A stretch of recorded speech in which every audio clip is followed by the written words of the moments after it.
Start करते हैं हम लोग एक देसी शोध के बारे में। एक देसी शोध हम लोगों ने पढ़ा चुका था, इसमें 4 चीजें पढ़ा था, उसको एक बार और रिवाइज कर देता हूँ मैं जल्दी से। इसमें एक देसी शोध में एक्चुअली में हमको पढ़ना क्या है, एकदम कॉन्सेप्ट हमारा क्लियर है कि हमको 3 चीजें इसमें ध्यान देना है। सबसे पहले कि वो जो शोध है उसमें दोष कौन सा इन्वॉल्वमेंट है, वो शोध कहाँ पे हो रहा है और उसका लक्षण क्या है। यही 3 चीजें हमको लेके चलना है। ठीक, जैसे हमने आपको पहला पढ़ाया था उपजिह्वका के बारे में, और इसके लिए बताया था यस्य श्लेष्मा प्रकुप्यते जिह्वा मूले अवतिष्ठते आंसू संजायते शोथम जायते उपजीविका। इसके लिए क्या क्या, जब श्लेष्मा प्रकुपित होती है और वो जिह्वा मूल में जाके अवतिष्ठित होती है तो शीघ्र ही एक क्या करती है, शोथ उत्पन्न करती है जिसका नाम होता है उपजीविका होता है। ठीक, तो अब इसमें याद क्या करना है आपको, पहला चीज तो इसमें याद करना है आपको कौन सा दोष इन्वॉल्वमेंट होता है, कफ इन्वॉल्वमेंट होता है, इसका स्थान कहाँ पे है, वो जिह्वा के मूल में है, और लक्षण इसके क्या होंगे कि ये जो शोफ होता है बहुत तेज से होता है।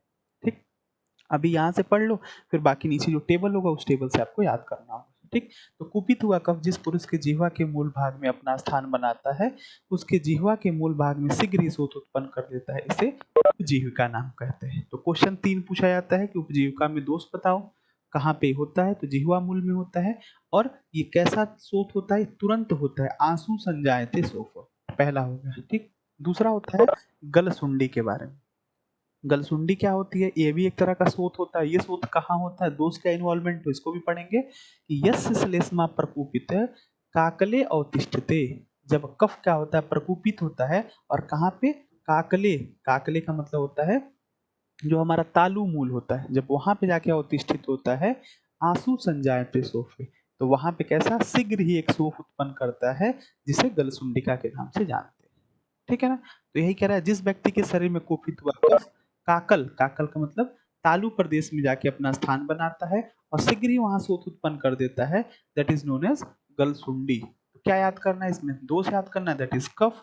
स्थान इसमें याद करना है आपको काकले, क्योंकि आप ये पहली बार सुन रहे होगे, काकले जो होता है तालु के मूल को कहा जाता है। ठीक है ना, तो याद रखना है काकले किसको कहते हैं, तालु मूल को। इसके लक्षण जो होते हैं, आंसू संजायते शोफ, ये शोफ उत्पन्न होता है बहुत ही जल्दी से हो जाता है। ठीक, तीसरा क्वेश्चन आते हैं, ये सब मैं कल पढ़ा दिया था इसलिए थोड़ा सा तेज चल रहा हूँ। तीसरा होता है गलगंड के बारे में। गलगंड क्या होता है, यस्य श्लेष्मा प्रकोपित गल बाह्य अवतिष्ठित। जब श्लेष्मा प्रकोपित होके गले के बाहर अवतिष्ठित होता है, सैन्य संजायते सोफम गलगंड से जायते, तो धीरे धीरे एक सोफ उत्पन्न करता है जिसे गलगंड कहते हैं। आपको खुद पता है जो गलगंड होता है, ग्वाइटर होता है, वो एक बार में डायरेक्ट नहीं होता है। गलगंड की नमक नहीं खाया तो इसका मतलब गलगंड हो गया, ऐसा नहीं होता, वो धीरे धीरे बढ़ता है ना, इसलिए कहा जाता है इसको सैन्य संजायते सोफम। दोष वही है, क्या है, कफ होता है। अब आप देखो गलगंड कहाँ होता है, हमारे शरीर के जो गला होता है उसके बाहर होता है ना, तो लिखा है गल बाह्य अवतिष्ठ, गला के बाहर होता है। ठीक, तो यस्य श्लेष्मा प्रकोपिते गल बाह्य अवतिष्ठित है सहने संजायते शोफम। हिंदी पढ़ोगे, जिस व्यक्ति के गले के बाहरी प्रदेश में कुपित हुआ कफ अपना स्थान बनाता है, वहां धीरे धीरे शोथ उत्पन्न करता है, उसे गलगंड कहा जाता है। ठीक, इसी तरह से एक और है गलग्रह। गलग्रह किसे कहते हैं, देखो, यस्य श्लेष्मा प्रकुपित है, जब श्लेष्मा प्रकुपित होता है और कहाँ पे, अस्थि अवतिष्ठते अंतर गल स्थिर, अंदर गले में होता है। अब देखो गलगंड जो होता है उसका स्थान कहाँ है, गले के बाहर, जो कि ग्वाइटर हम लोग घेघा जो देखते हैं वो कहाँ रहता है, गले के बाहर दिखता है, और जो गल ग्रह होता है, ग्रह कहाँ होता है, अंदर होता है, तो गले के अंदर होता है। और यहाँ का भी श्लोक कहता है तुरंत होता है, गले में गलगरा का मतलब होता है गले में जकड़ाहट, तो ये कैसा होता है, ये जो श्लोक होता है तुरंत होने वाला होता है। तो अब आपके पास 3 चीजें मिल गई जो कि तुरंत होने वाली थी। पहला आपने पढ़ा उपजीविका, दूसरा पढ़ा गलसुंडिका, तीसरा गलग्रह। ये आंसू संजायत सोफा होता है, और गलगंड जो होता है वो धीरे धीरे होने वाला। ठीक, अब इसको कैसे याद करोगे, एक टेबल देखोगे, इसी टेबल से हमको इसको याद करना होता है। ठीक, देखो हमने कल आपको बताया था एक दोषी सूत्र जो होता है 19 होते हैं, इसमें उपजीविका, गलसुंडिका, गलगंड और गलग्रह ये सब एक होता है। इसका कोड क्या होता है, गले का उपकार। गला जो है हमारा शरीर में क्या होता है, काफी अच्छा रोल करता है ना, कि गला ही नहीं रहता तो इंसान का देखते हो ना, गर्दन एकदम जो सर होता है एकदम अंदर घुसा होता है। तो ऐसे याद करोगे, गले का उपकार, गले का उपकार से याद करोगे, जितना भी गला वाला आएगा, गला वाला 3 आ गया, और उप से उपजी हुआ, उसमें दोष का इन्वॉल्वमेंट होता है, कफ। तो ये पहला चीज तो हमको क्लियर हो गया, इसमें जो दोष का इन्वॉल्वमेंट होगा वो कफ दोष होगा। ठीक, तो कफ कफ कफ। अब इसमें हमको स्थान याद करना है। उपजिह्विका में जिह्वा मूल में होता है, गलसुंडिका में काकले, काकले को तालु कहते हैं, और गलगंड जो होता है उसमें गल के बाहर होता है, और गलगरा जो होता है उसमें गला के अंदर होता है। ठीक, तो गला के बाहर, गले के अंदर। अब आते हैं लक्षण। ये जो शोफ था वो तुरंत होने वाला होता है, आंसू का मतलब होता है तुरंत, आंसू संजायते शोफम।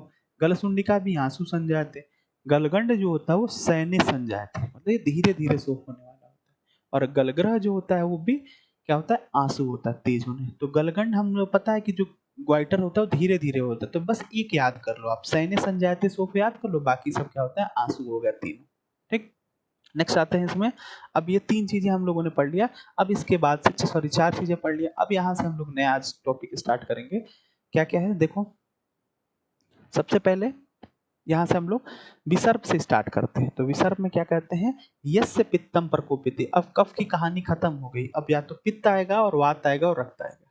तो देखो, यस्य पित्तम प्रकोप्यति स रक्तम त्वचि स्पर्शयति सोथम स रागम जनेद विसर्पत्य जायते। और एकदम सिंपल सा चीज, आपको विसर्प अगर कोई पढ़ाता है तो आप विसर्प कहाँ की डिजीज है, आपको सबको पता है कि विसर्प, कुष्ठ, ये सब कहाँ की डिजीज होती हैं, ये स्किन डिसऑर्डर होती हैं। तो इसका स्थान कहाँ होगा, त्वचा होगा। अब इसमें दोष का इन्वॉल्वमेंट होता है, इसमें दोष दो इन्वॉल्वमेंट होता है। इसमें पित्त प्रकोपितम स रक्तम, पित्त किसके साथ मिलता है, रक्त के साथ मिलता है। तो पित्त और रक्त दोनों इसमें क्या होता है, इन्वॉल्वमेंट होगा। ठीक, देखते हैं। जिस व्यक्ति के शरीर में कुपित हुआ पित्त रक्त के साथ त्वचा में फैल जाता है और रक्त वर्ण का शोथ उत्पन्न करता है, उसे विसर्प कहते हैं। देखो, एकदम लेस चांस होता है आपसे लक्षण पूछने का, क्योंकि ये शोथ पढ़ा रहे हैं तो वहां पे लास्ट में लक्षण कैसा आएगा, शोथ ही तो आएगा। यहाँ पे आपको दोष का इन्वॉल्वमेंट ज्यादा से ज्यादा पढ़ना होता है, और कहाँ उसका अधिष्ठान होता है उसको पढ़ना होता है। तो दोष का इन्वॉल्वमेंट क्या है, पित्त प्लस रक्त, पित्तम प्रकोपित स रक्तम, और कहाँ स्थित होता है, त्वचा में स्थित होता है। तो विसर्प वाला हम लोगों ने देख लिया। अगला देखते हैं, पीड़िकाएं, जो पिंपल्स होती है वो कहाँ होती है, यस्य पित्तम प्रकोपिति त्वचि रक्ते अवतिष्ठित सफम राग जनयन्ते। कहता है जिस व्यक्ति के प्रकोपित पित्त त्वचा और रक्त में स्थिर हो जाता है और लालिमा के साथ शोथ उत्पन्न करता है, उसे पीड़िका कहते हैं। तो इसमें भी जो होगा वो त्वचा ही होगा। ये रक्त जो लिखा हुआ है दोष के अंतर्गत ले लिया जाता है इसको। तो इसमें भी दोष जो होता है वो पित्त और रक्त होता है, और जो अधिष्ठान होता है वो क्या होता है, त्वचा होता है। और क्या करता है, ससोफम सरागम, सोफ और राग की उत्पत्ति कर देता है, सिंपल सा। यहाँ पे भी देखो लिखा होता है सोथ और राग की उत्पत्ति, सोथ का मतलब सोफ ही होता है। तो सोथ और सराग के साथ, लालिमा के साथ एक क्या होता है, उसमें स्वेलिंग हो जाती है। तो यहाँ भी सोथ के साथ स्वेलिंग। तो पीड़िका के बारे में भी यही हम लोगों ने देख लिया कि पित्त पर कुपित हुआ, पित्त के साथ रक्त मिला और त्वचा में जाके अवतिष्ठित हो गया, तो क्या होता है, जो उत्पन्न होता है लालिमा के साथ, जो शोथ उत्पन्न होता है उसे पीड़िका कहा जाता है। ठीक, अब अगला आते हैं।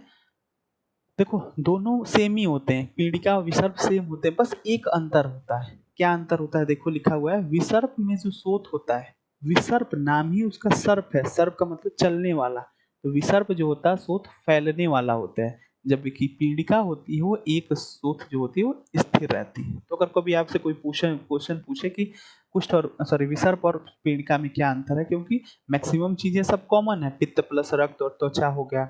भले यहाँ पे रक्त अवतिष्ठित लिखा है, लेकिन हम अब आंसर करते हैं तो पित्त और रक्त जो होता है दोष होता है, त्वचा में वो स्थिर होते हैं, और सोर्स ऑफ राग हेतु जैसे। तो क्या अंतर होता है, ये होता है।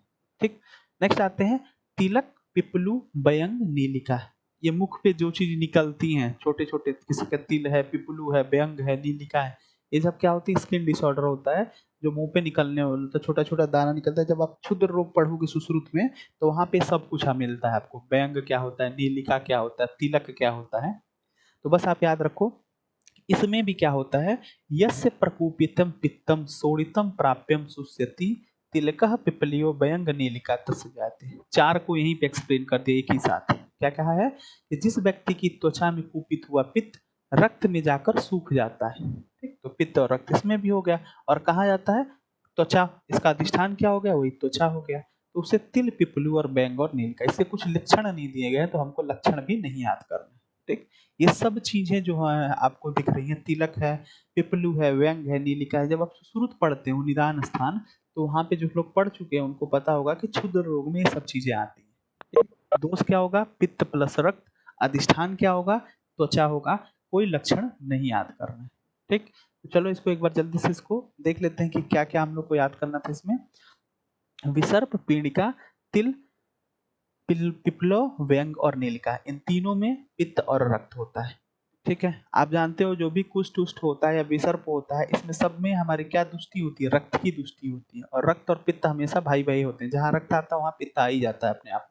तो दोष क्या होता है? रक्त और पित्त। अधिष्ठान क्या होंगे? दोनों के त्वचा और त्वचा होंगे।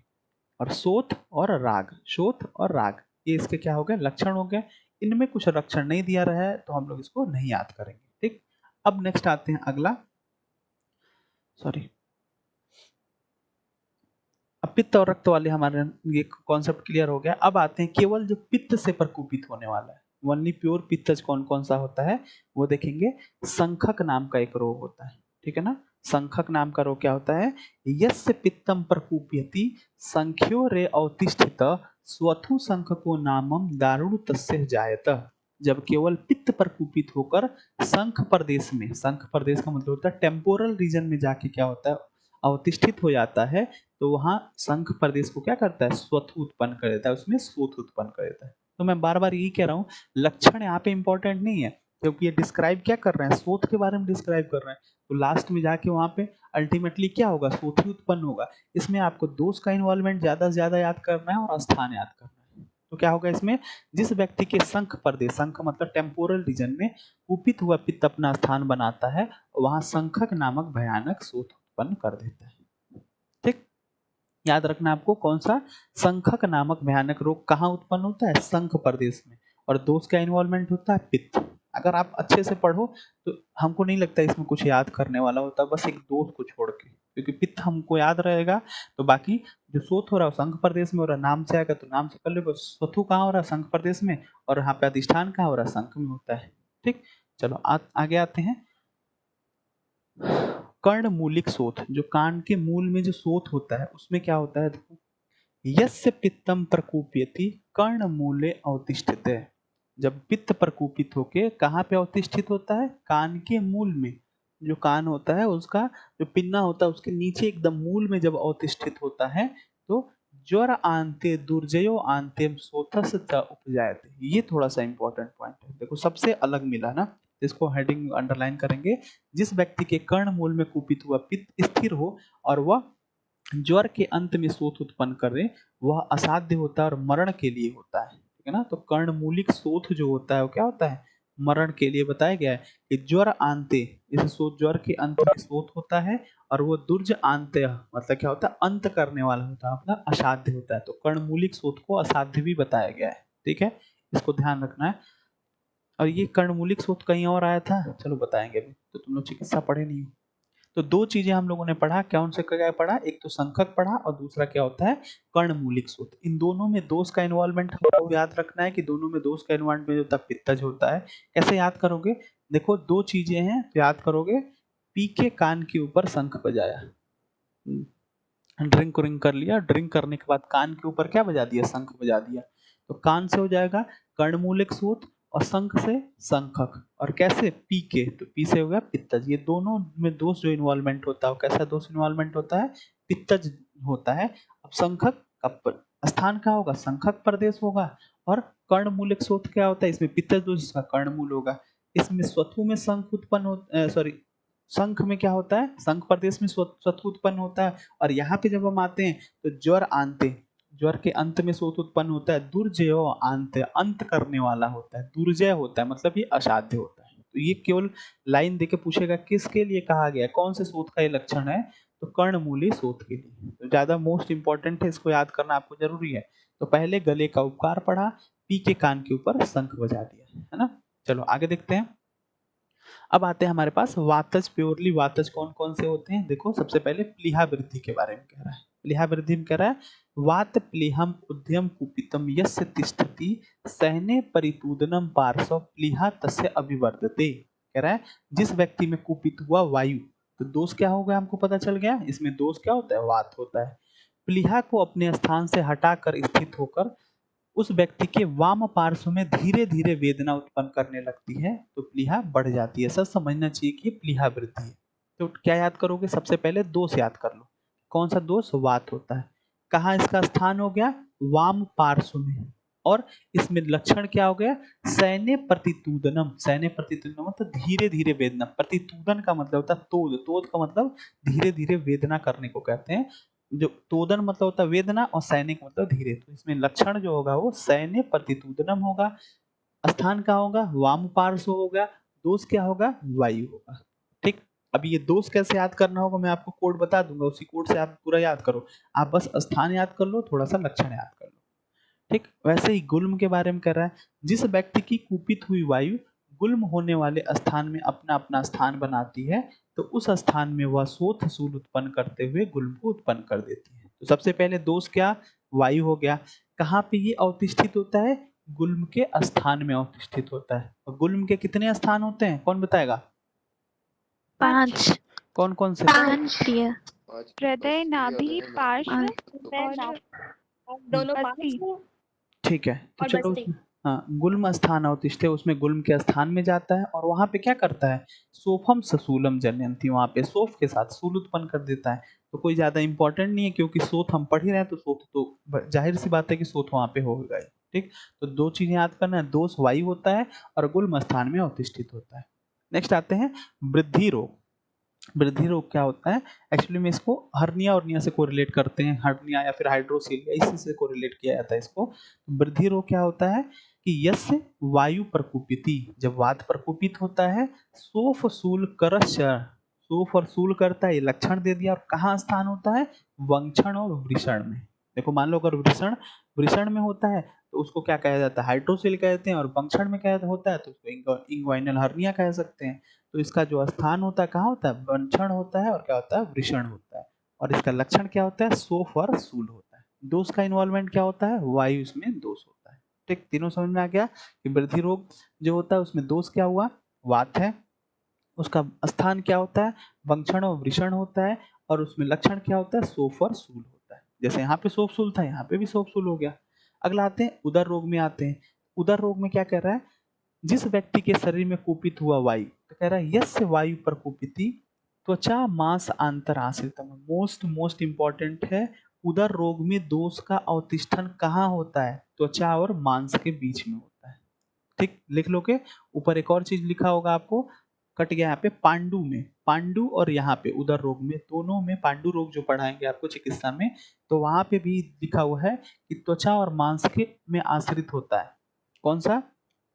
वात दोष उदर रोग में और पांडु रोग में, दोनों जगह पे लिख लेंगे। पांडु और उदर रोग में इसमें दोष कहाँ स्थित होता है? त्वचा और मांस के बीच में। क्या होता है फिर? सोथम संजानितम कुक्षवम उदरम। फिर क्या होता है? कुक्षी में क्या होता है? शोथ की उत्पत्ति हो जाती है, क्योंकि उदर रोग मतलब पेट का ही रोग होता है। तो शोथ कहाँ होगा? जाहिर सी बात है शोथ जो होगा वो कुक्षी में होगा। तो सोथम संजायतम कुक्षवम उदरम। नेक्स्ट आते हैं अनाह के बारे में, देखते हैं अनाह रोग क्या होता है। तो यस्य वात्यम प्रकुपितम, जब वात प्रकुपित होता है, कुक्षिम आश्रितम तिष्ठति, तो वो कहाँ जाता है? कुक्षी में क्या करता है? तिष्ठति, वहां पे जाता है। ना अधो ब्रजति ना ऊर्ध्वम अनाहम तस्य। आप देखते हो ना, जब पेट में इंडाइजेशन टाइप का होता है, कॉन्स्टिपेशन टाइप का हो जाता है, तो आप कहते हो ना ऊपर से कुछ हो रहा है ना नीचे से, ना ढका रहा है ना अपान वायु का पास हो रहा है। तो वही कह रहा है ना अधो ब्रजति ना ऊर्ध्वम अनाहम तस्य। तो अनाह में क्या होता है कि जो वायु होता है ना ऊपर जाता है ना नीचे निकलता है। ठीक। और कुक्षिम, और इसका स्थान क्या होता है? कुक्षी में आश्रित होती है। दोष क्या होता है? वात होता है। याद रखना ये अनाह है, आद्यमान और आटोप नहीं है। ठीक ना, ऑप्शन में दिया रहता है कि आद्यमान और आटोप, तो इसको आद्यमान और आटोप अपने बुक में लिख के इसको काट देंगे। अनाह याद रखना है आपको।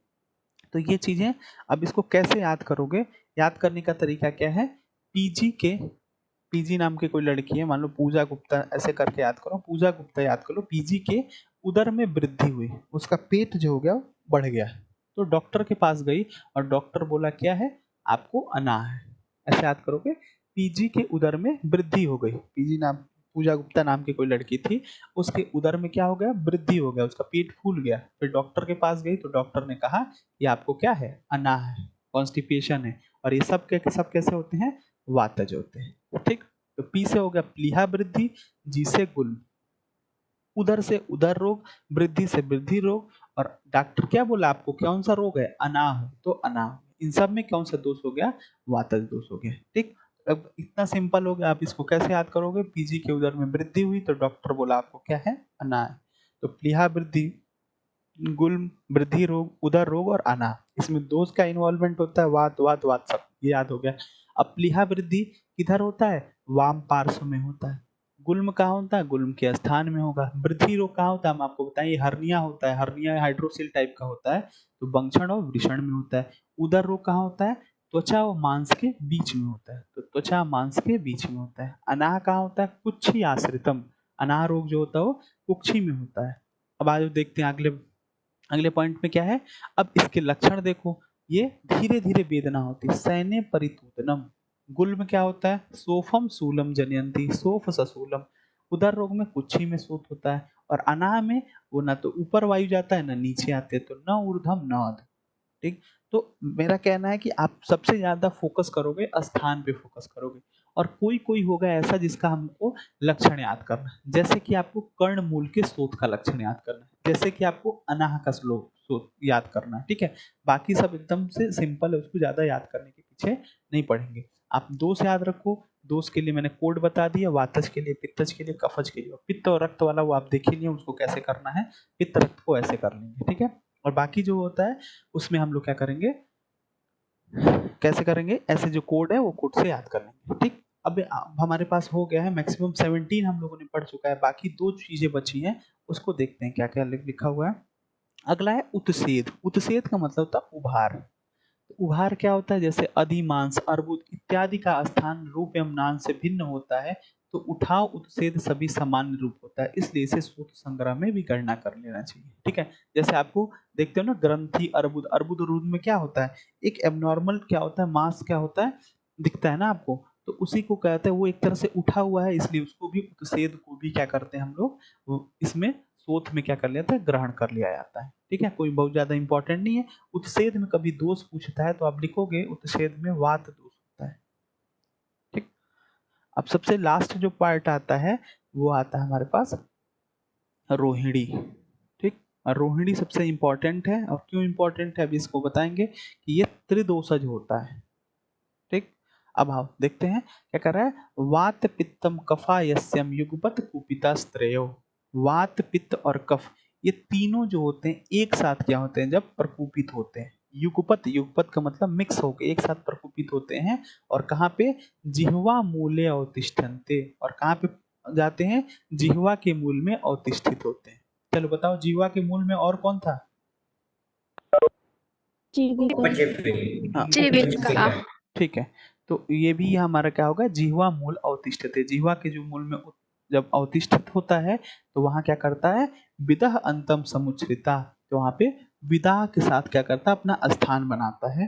फिर कहते हैं जयंती भृशम सोथम वेदना स पृथक विदम तम शीघ्रकाड़ी रोगम रोहिणी विनिर्देशते। फिर कह रहा है विदा करते हुए अपना स्थान बनाता है, जिससे वे वहां पे अनेक प्रकार की वेदनाओं के साथ भयंकर शोथ उत्पन्न करता है। जयंती भृशम शोथम, जयंती मतलब पैदा करता है, भृशम का मतलब बहुत ज्यादा, शोथ का मतलब शोथ, और वेदना का वहां पे क्या था, उत्पत्ति करता है। तम शीघ्र कारिणी रोगम रोहिणी विनिर्देश, उसके बाद से कह रहा है ये शीघ्र ही मृत्यु देने वाली होती है, इसलिए इस रोग का नाम क्या होता है, रोहिणी होता है। ठीक, अब लास्ट वाला पॉइंट है, सबसे इंपॉर्टेंट है, त्रिरात्रं परम तस्य जंतो भवति जीवितम कुशलेन त्वन अनुक्रांतम क्षिप्रम संपद्यते सुख। कह रहा है कि रोगी व्यक्ति के जीने की अवधि जो होती है बस कितने दिन होती है, 3 दिन तक होती है। और यही लाइन देके पूछता है कि ये बताइए कि कौन से रोग के लिए कहा गया है, त्रिरात्रम परम तस्य जंतो भवति जीवितम। कह रहा है रोगी के जीने की परम अवधि जो होती है वो मात्र कितने दिन होती है, 3 दिन होती है। लेकिन कुशलेन त्वन अनुक्रांता, अगर कुशल वैद्य, अगर अच्छा एक डॉक्टर है, अगर वो कहते चिकित्सा कर देता है तो शीघ्र ही अच्छा भी हो जाता है, लिखा है। पर यदि कुशल वैद्य के द्वारा चिकित्सा कराई जाए तो शीघ्र ही रोग भी अच्छा हो जाता है। तो त्रिरात्रम परम जंतवो, जंतु मतलब रोगी, तो रोहिणी जान याद रख लो। ठीक है ना, रोहिणी जान, तो रोह से रोहिणी जान, जान जंतु वाला जो आएगा वो किसके लिए आएगा, रोहिणी के लिए, याद नहीं होता है। जब अभी तो आपको याद होगा त्रिरात्रम परम वाला याद होगा, लेकिन जब बीच में आप जंतो पढ़ोगे तो इसे याद रख लो रोहिणी जान, तो जान से याद रखोगे तो जान वाला जो होगा वो रोहिणी है। कितने दिन की है? 3 दिन में क्या करती है? खत्म कर देती है। दोष का इन्वॉल्वमेंट क्या होता है? दोष जो होता है त्रिदोषज होता है। कहाँ पे होता है? जिह्वा के मूल में होती है। तो ये क्वेश्चन पूछा जाता है। ठीक, चलिए, तो इस प्रकार के हम लोगों ने एक देशी सूत्र जो था उसको क्या किया? कंप्लीट कर लिया। अब हम लोग साध्यता असाध्यता के बारे में पढ़ेंगे। ठीक, हिंदी पढ़ते हैं। जो जहाँ पे आपको अंडरलाइन किया रहेगा आप वही टिक करेंगे और वही एग्जाम में भी आता है। ठीक है, इस प्रकार के और भी भयंकर रोग जो साध्य हैं परंतु समय पर उनकी चिकित्सा न किया जाए या फिर मिथ्या आहार विहार करने से रोगी को मार डालते हैं, और दूसरे रोग जो मृदु और साध्य हैं जिनमें यत्न पूर्वक बिना यत्न की ही चिकित्सा किया जाए तो अवश्य ही रोगी क्या हो जाता है? बच जाता है। ठीक, इसके अलावा इसको छोड़ देंगे, कुछ मतलब नहीं है, वो तो आप समझते ही हो कि अगर साध्य रोग है और आप उसकी चिकित्सा नहीं करते हो तो कुछ दिनों बाद आपको मार डालता है। ठीक है, वही पे कह रहा है कि अन्य ऐसी ही असाध्य व्याधियां हैं जिन्हें याप्य कहा जाता है, जिनमें अच्छी प्रकार चिकित्सा लाभकर होती है और जिससे मनुष्य अपना कार्य कर सकता है, और दूसरे ऐसे असाध्य रोग हैं जो मूर्ख वैद्यों द्वारा चिकित्सा करने पर भी लाभ नहीं होता है। विद्वान वैद्य इस प्रकार के रोगों की चिकित्सा नहीं करें। इस तरह से साध्य और असाध्य भेद से 2 प्रकार की व्याधि होती हैं। पुनः वे साध्य और असाध्य व्याधियां मृदु और दारुण भेद से 2 प्रकार की होकर 4 प्रकार की व्याधि, और यही सबसे इंपॉर्टेंट पॉइंट है। कहा जाता है मृदु दारुण भेद से व्याधियां कितने प्रकार की होती हैं? अंडरलाइन करोगे लास्ट लाइन, मृदु दारुण भेदेन ते भवन्ति चतुर्विधा। ये मृदु दारुण भेद से जो व्याधियां होती हैं कितने प्रकार की होती हैं? 4 प्रकार। पहला क्वेश्चन। दूसरा क्वेश्चन क्या क्या पूछता है? मृदु दारुण भेद से व्याधियां 4 प्रकार की होती हैं, ये कहाँ पे बताया गया है? तो सूत्र स्थान में। और इससे भी अंदर घुसेगा तो सूत्र स्थान के कौन से चैप्टर में बताया गया है? वो आपको 18th चैप्टर में बताया गया है। ठीक, तो याद रखना है कि मृदु और दारुण भेद से व्याधियां कितने प्रकार की होती हैं? 4 प्रकार। उसमें देगा आपको कि मृदु दारुण भेद से बताइए व्याधियां कितने प्रकार की होती हैं, तो 4 प्रकार की होती है। वो कैसे होती है वो मैं अभी आपको टेबल में दिखा रहा हूँ। देखो यहाँ पे हम पहले बताए हैं कि 2 तरह की व्याधियां होती हैं, एक साध्य व्याधि होती है और एक असाध्य व्याधि होती है। साध्य में भी कुछ क्या होती है? सुख साध्य होती है, और क्या होती है? कुछ कृषि साध्य होती है। और असाध्य में क्या होती है? कुछ याप्य होती है और क्या होती है? प्रत्याख्य होती है। तो 4 हो गया ना, मृदु दारुण। इसमें भी मृदु दारुण आएगा, इसमें भी मृदु दारुण। तो इसके मृदु वाले को सुख कहते हैं और इसके दारुण वाले को कृषि कहते हैं। इसके मृदु वाले को याप्य कहते हैं। इसको मृदु दारुण भेद से पूछा जाता है कि बताइए व्याधि कितने प्रकार की होती है, तो 4 प्रकार की होती है। ठीक, और भी कह रहा है कि व्याधियों का एक टाइप है जो कि असंख्य होता है, वो भी देखो। समानता या 2 प्रकार के रोग साध्य और साध्य बताकर पुनः मृदु दारुण भेद से 4 बताए गए। ये सिंपली कह दिया कि ठीक है, आपने बता दिया कि पहले साध्य और साध्य होता है और फिर देन बताया कि दारुण और दारुण भेद से दारुण मृदु और दारुण भेद से आपने 4 बताए। फिर वही व्याधियां वेदना, वर्ण, निदान, स्थान, लक्षण और नाम के भेद से असंख्य होती है। तो क्वेश्चन क्या आएगा? पूछेगा आपसे, रुजा वर्णम समुत्थानम संस्थानम नाभिवी। रुजा से, वर्ण से, उसके निदान से, उसके स्थान से, संस्थान से व्याधियां कितने प्रकार की होती हैं? तो वो व्याधियां अपरिसंख्य होती हैं, जिसको हम गिन नहीं सकते, असंख्य होती है। तो क्वेश्चन आपको देखना है कि क्या आपसे पूछ रहा है।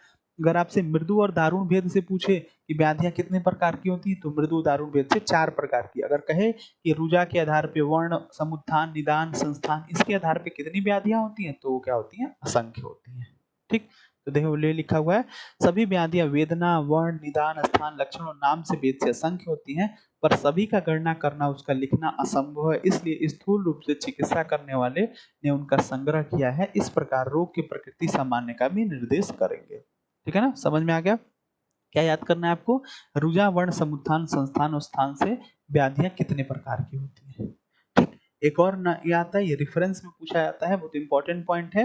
विकारो नाम कुशल न जिहित कदाचन न ही सर्व विकाराणाम नामो अस्ति ध्रुवा स्थित। ये रेफरेंस पूछा जाता है, अभी पढ़ोगे तो समझ में आएगा कि क्या कह रहा है कि यदि एक सुज्ञानी वैद्य, मतलब एक बहुत अच्छा डॉक्टर है, अगर क्या कर रहा है, यदि सुज्ञानी वैद्य किसी रोग का नामकरण करने में असमर्थ हो, वो समझ नहीं पा रहे इस रोग का क्या नाम दे, तो उसे अपने अज्ञान पर लज्जा न करनी चाहिए। तो ऐसा उसको मतलब शर्म नहीं आनी चाहिए कि मुझे आ ही नहीं रहा है ये क्या हो रहा है। ठीक है ना, ये कौन सी व्याधि है, क्योंकि जगत में जितने रोग होते हैं उनका नामकरण करना असंभव है। इन्होंने कहा कि जगत में इतने सारे रोग हैं कि सबका आप नामकरण करना क्या कर सकते हैं, संभव नहीं है, मतलब असंभव है।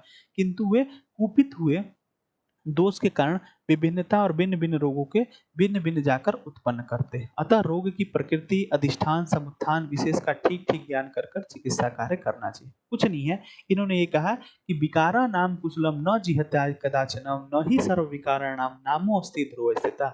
अगर कोई ऐसा वैद्य है जो पढ़ा लिखा एकदम वेल क्वालिफाइड है, अगर उसको कोई व्याधि का नामकरण नहीं कर पा रहा है तो उसे शर्म की बात नहीं होनी चाहिए, क्योंकि जो हमारा व्याधि जो जगत है, जगत में इतने व्याधि हैं और सबका नामकरण करना संभव नहीं है। तो ये लिखा है न ही सर्व विकाराणाम नामो अस्ति ध्रुव स्थिता। इतने व्याधियों, सारे व्याधियों का हम नामकरण नहीं कर सकते। तो ये रेफरेंस पूछा जाता है कि कहाँ पे दिया है विकारो नाम कुशलम। ये 18वें चैप्टर